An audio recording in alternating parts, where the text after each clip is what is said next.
This is 5 on 20 News, where the news is dark and depressing and this newscaster is sad and alone. It's 5 p.m. on Thursday, March 16th, and I'm coming to you live from the Creative Tucson studio in downtown Tucson. First, let's talk local headlines. A man broke into the Islamic Center of Tucson on Tuesday and destroyed multiple copies of the Quran. The ripped pieces were strewn around the building, according to authorities on the scene. The Islamic Center studied surveillance video and concluded in a Facebook post that the intent was to damage the center's religious property. They have footage of the man, but he has not been identified. Sergeant Kim Bay, a spokeswoman for the TPD, said that there is no indication that this was a hate crime, but didn't explain why, since the hate crime seems pretty hateful. The police said that they need to interview the suspect further to determine his motive. The Islamic Center said that they were disheartened by the destruction, but reminded the public that this was an isolated incident. The Tucson community has largely been supportive of the center.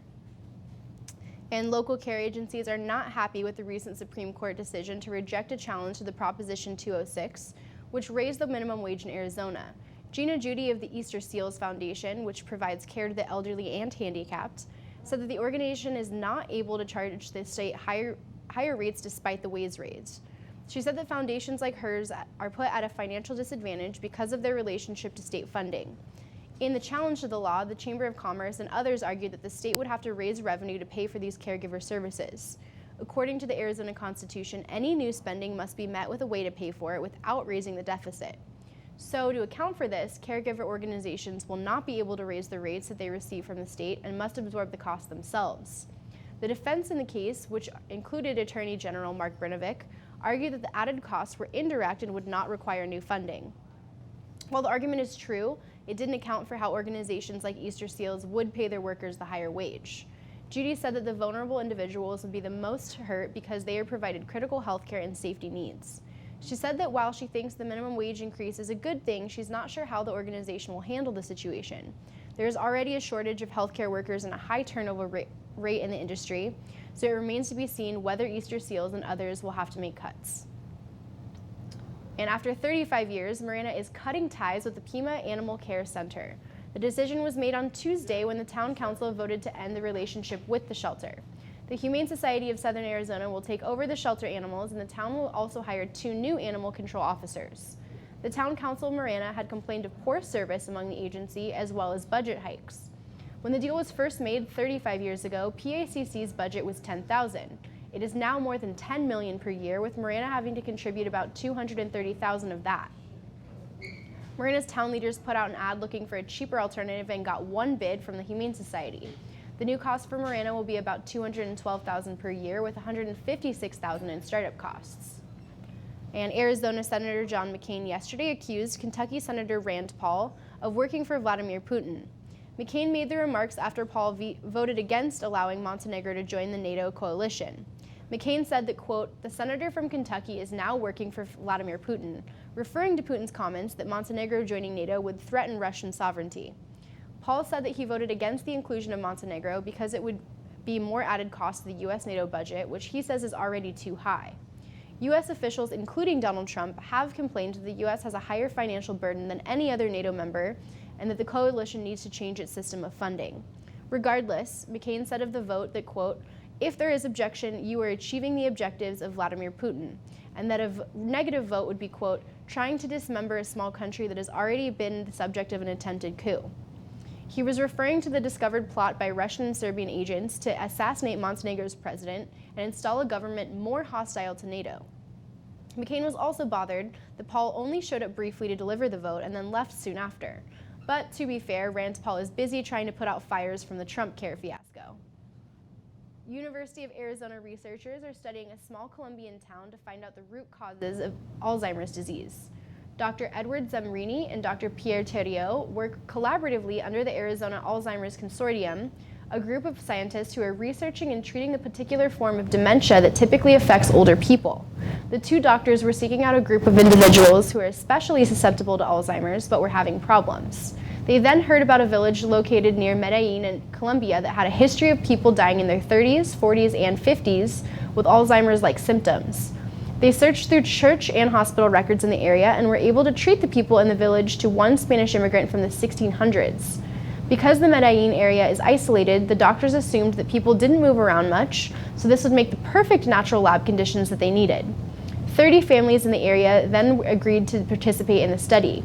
The doctors were then able to secure funding to test out an experimental technique to thwart off early signs of dementia.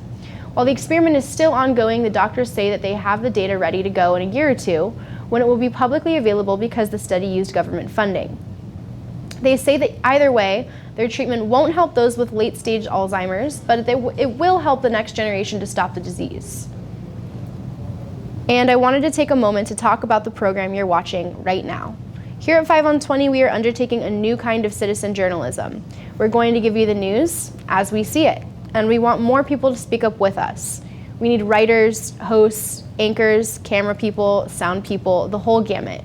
The times require a new way of informing ourselves. So join us. Do it. Do it now. Email us at info@creativetucson.org to get involved. And if you think there's a story we're missing, a person we should interview, an upcoming event we should cover, or have any news tips for us, shoot an email to info@creativetucson.org. We're here for you, and we want to cover all stories from all points of views, so don't be strangers. And now in national and international news. A federal judge in Hawaii officially challenged the second attempt at a Muslim travel ban hours before it was ready to go into effect. 2 other states, Maryland and Washington, were also hearing arguments against the ban when U.S. District Judge Derek K. Watson made the ruling to freeze the ban nationwide. The state of Hawaii brought the suit last week, alleging that the ban targeted a religion and was therefore unconstitutional. Trump issued the second executive order for a ban after the first was rejected for the same reason. The second version left off Iraq from the list of 6 countries that would have travel restrictions imposed against them. Judge Watson said that the second ban was essentially the same as the first. In all 3 cases, the Justice Department argued that the president has the authority to protect national security in the U.S., and the ban would keep potential terrorists from entering the country. However, critics have pointed out that the countries where most of the terrorists have come from, such as Saudi Arabia and Pakistan, were not on the list of banned countries. In addition to the travel ban, a new order would have imposed a 120 ban on all refugees coming into the country. Trump said that this would give officials a chance to investigate the vetting process and offer suggestions to improve the system. When the ruling went down, Trump was still campaigning in Nashville in hopes that he will win that big election. He called the ruling, quote, judicial overreach, and argued that the second ban was just a watered-down version of the first, oddly echoing the plaintiff's case. But lest you think Trump learned his lesson, he doubled down and said that, quote, we ought to go back to the first one and go all the way. He really doesn't seem to have a handle on how this whole law thing works yet. It's not a stretch to say that the U.S. isn't very popular around the world these days, but our president is at least making some friends besides the Russians.